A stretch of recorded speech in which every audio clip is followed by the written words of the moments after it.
Nottingham Forest have been promoted to the Premier League for the first time since 1999. And although they've got a team good enough to get them there, personally I don't think the team is actually good enough to stay there. That's why today we're going to do a full summer rebuild of Nottingham Forest to get them ready for the Premier League and have a fighting chance of staying in England's top flight. A quick Google tells me that Forest have got 50 million to spend this summer, which is actually quite a nice amount of money to do a good team rebuild with, and that's what I'm going to be spending in today's video. But before we even try to sign some players, we need to assess the current team. Currently, I see a lot of gaps in this team right now, but I do think their defence is pretty strong. In fact, there are quite a few decent defenders at the club, which means they can play a 4 at the back system or a 5 at the back system as well, with either Joe Worrell or Tobias Figueiredo coming into the team to act as another centre-back.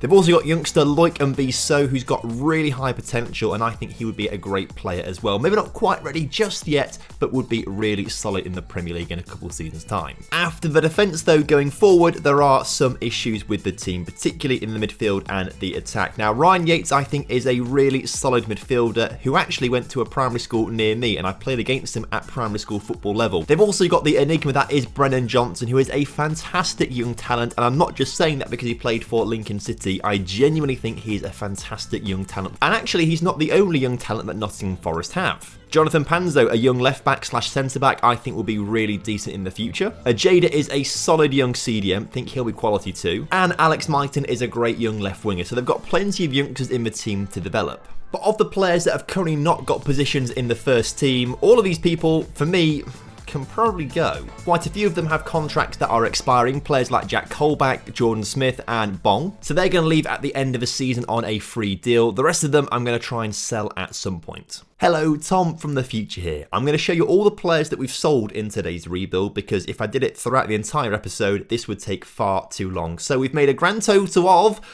1.6 million. This has been so difficult to actually get rid of players. Like, no one wants to buy our players. I was trying every trick in the book. I was trying to offer them out, and we'd say we'd pay like half of their wages, even offering players out for free. Just no one wanted to buy the players I wanted to get rid of. So the only ones we actually sold were Zande Silva, Nuno da Costa, and a guy from Cyprus that I cannot pronounce, Nicolas, I can't say his surname. But it's really frustrating. We just couldn't get rid of any of the players that we wanted to get rid of. So they are kicking around a bit, but we are going to build a really good team. So now that we have assessed the squad and worked out the weak areas and who is going to be leaving the club, let's actually bring some players in, starting with 2 players who are actually already in the starting team, Dejed Spence and Max Lowe. Dejed Spence is currently on loan at Forest from Middlesbrough, but I think in real life will sign for them, and I think needs to be signed for them in real life. He's been a great player. The issue is, how much will this deal be? Because I don't think they're going to let him go for very cheap. If we lowball at 4.5 million, they come back wanting 14 million.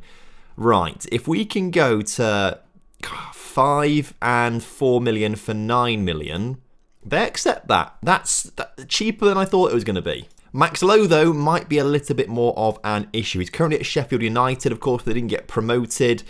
And I think they're going to want 9.25 million plus a player to exchange, which is, when have you ever seen this in FM22? Well, Finback's quite a decent potential player. I think we probably want to keep him. So let's remove and exclude that and see if we can bring this down closer to that sort of £6 million mark. That would be quite nice if we can do that. 6.5 with these league appearances added in here, and they still want a little bit more money. If we can bring that down to 500,000 there and bring these down by like a little bit to make it essentially still 6.5 million, they've locked in 7.5, 2.8 up front. Okay, let's do it. So with these 2 players coming into the club, that is fantastic. We need to now work on the rest of the team. Now, the first player I want to talk about is James Garner, who has actually been on loan at Forest this past season, but in-game has already gone back to United. We can't afford him, basically. And also, if we ask his agent, he actually doesn't want to join the club on a permanent deal. But we can get him on loan, but we have to wait until the transfer window opens in a week's time to actually get him. But given that we're talking about loan players, it seemed like the only natural thing to do was talk about another loan player. We'll grab him shortly. Sticking with the centre of midfield though, someone that we can bring in on a free contract is Joe Rothwell. Now at the time of recording, he is still available at the end of his contract from Blackburn. I don't think he's signing a new contract with them, and I think Forest actually in real life as well are looking to sign Joe Rothwell. I think he's a great young midfielder, slightly more advanced, which is what we need in the team. We need that advanced playmaker, and he's had some really decent seasons in the Championship. And actually only wants a pretty cheap contract on £18,500 per week. Now, I'm not entirely sure how much scouting Nottingham Forest are going to be doing abroad, but there's one centre midfielder that I've actually used quite a few times in Football Manager that I think would be fantastic for Forest to bring in because he's got top flight experience in Spain. And that is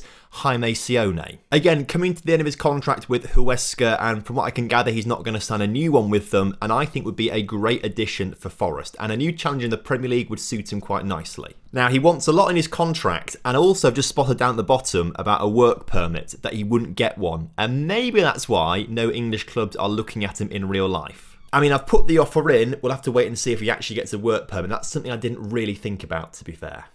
Yes, his work permit has been rejected. Okay, so he won't be joining the club. Not to worry though, because the transfer window is now open again, and James Garner, well, what we can do is make an offer, a loan offer, and pay 80% of his wages to end up being a part of our team this season. No monthly playing fee, which is quite nice, so let's make the offer and see if we can bring him in. And speaking of midfielders, I think Billy Gilmour would be a great player to bring in. Now, obviously this past season has been on loan at Norwich and obviously got relegated, which isn't great, but isn't good enough in my opinion to be in that Chelsea first team just yet.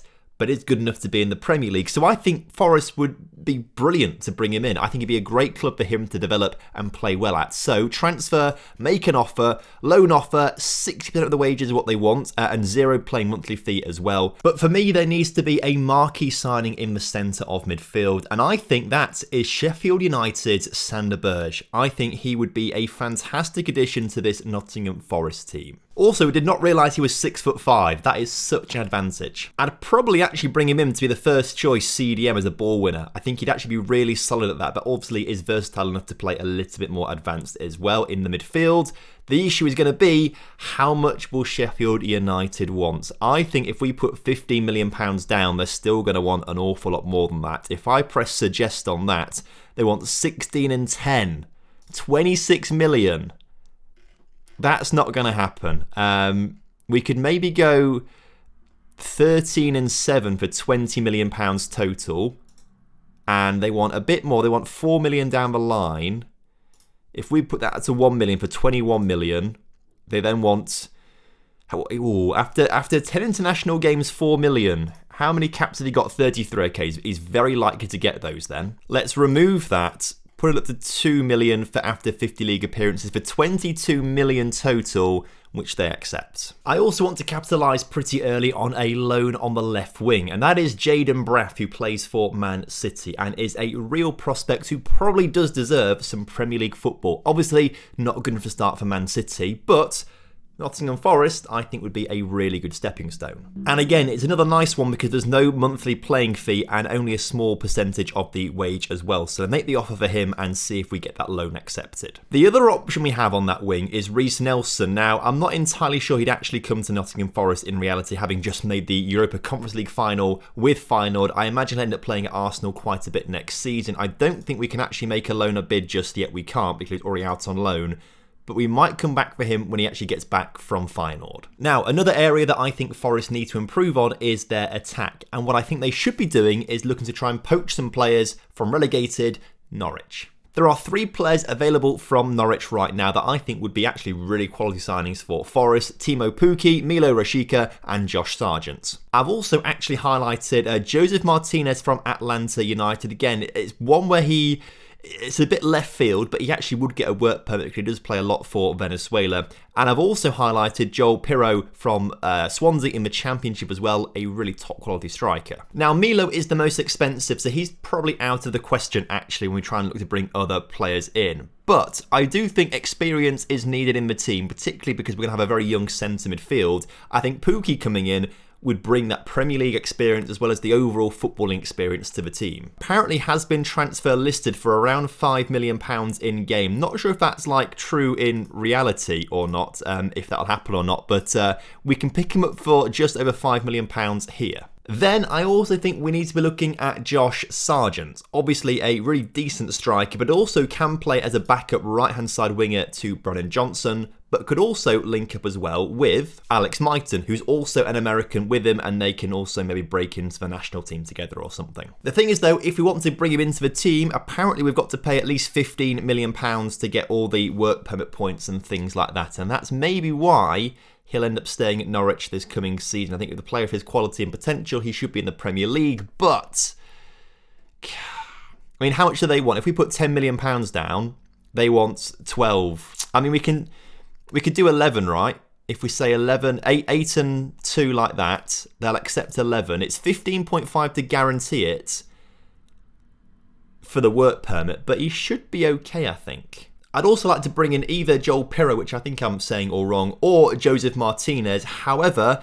I think in my realism head for what I'm trying to do, Joel is probably a lot more likely. And actually being a lot younger with potential would probably actually be the preference of Forest in real life if they had the choice between the two. So how much can we get him for? Let's go for 4 million, suggest that.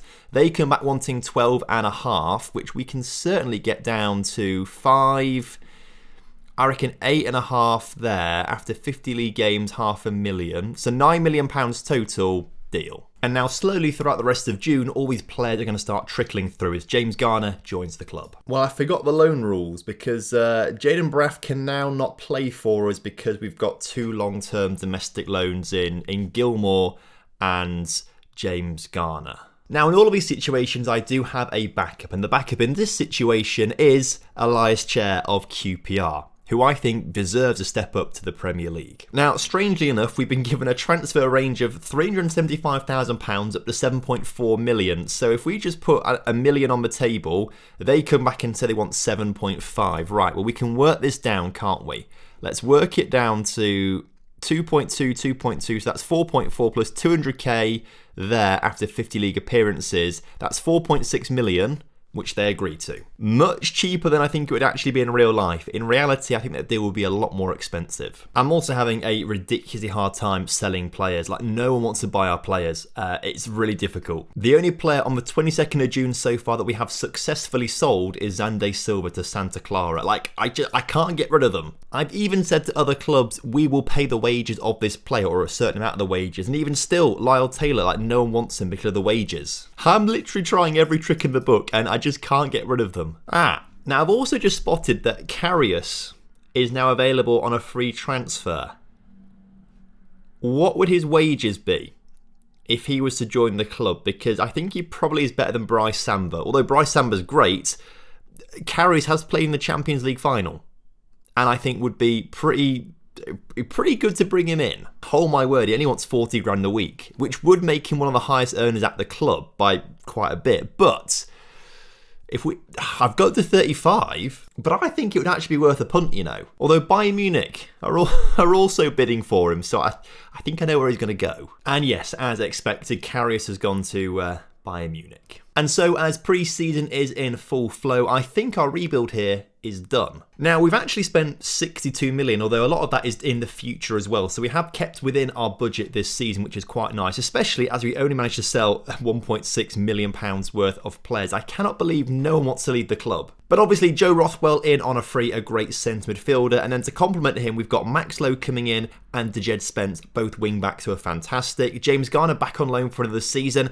And Billy Gilmour from Chelsea, a great little signing in there in the centre of midfield. Strikers in Joel Pirro and Josh Sargent and Timo Pukki. A left winger in Elias Chair. But the marquee signing, Sander Berge from obviously Sheffield United. Nearly said Wednesday then. I didn't mean to do that. And so all these signings give us some really nice options. Like, I think this is a really, really strong starting team here. But if Pukki's injured, for example, you bring Joel Pirro on, or even Graben. Graben's a really good player as well. There are some great options in midfield. We can bring like Billy Gilmour on. We could bring a Jada on in the CDM spot. Joe Rothwell comes on as well. Potentially swap those two over to be a bit more suited to their roles. Obviously, maybe you'd want to be resting Sander Berge, for example, and you bring Yates on in the CDM spot, it's a really nicely rotated midfield. And then I do think the back line is solid. Obviously, we've made no improvements to it because I do think it is the strongest part of Forest team, and they've got some really good options in there. Joe Worrell can come in, or Figueiredo can come in, for example. Jonathan Panzo can play at left back. You've also got Drake, who's come back on loan. He can play on the right-hand side. But then it's also versatile enough to play a 5-at-the-back system as well, with plenty of options in the midfield too. I think this actually is a solid team. What we're going to do now, though, is jump a year into the future and see how we get on. Okay, so a year into the future, Steve Cooper back in charge of Forest, and he's still the manager a year in the future, which suggests they might have just stayed up. And if we look at the Premier League, we've done it. We've stayed up 17th. Now, you'll notice actually that Watford is still in the Premier League. That's because this database was not quite accurate, but it did have Forest going up, and that was enough for me. So Watford, Bournemouth and Brentford have all been relegated. We have just avoided a drop there, 17th. Okay, so they stayed in the Premier League, but did they need more players to do it? Well, let's look at the transfer history, and okay, they brought in quite a few more players, mostly in January. Now, Fredericks came in on a free transfer. That's a really good signing, actually, Ryan Fredericks. Was he at West Ham before that? Okay.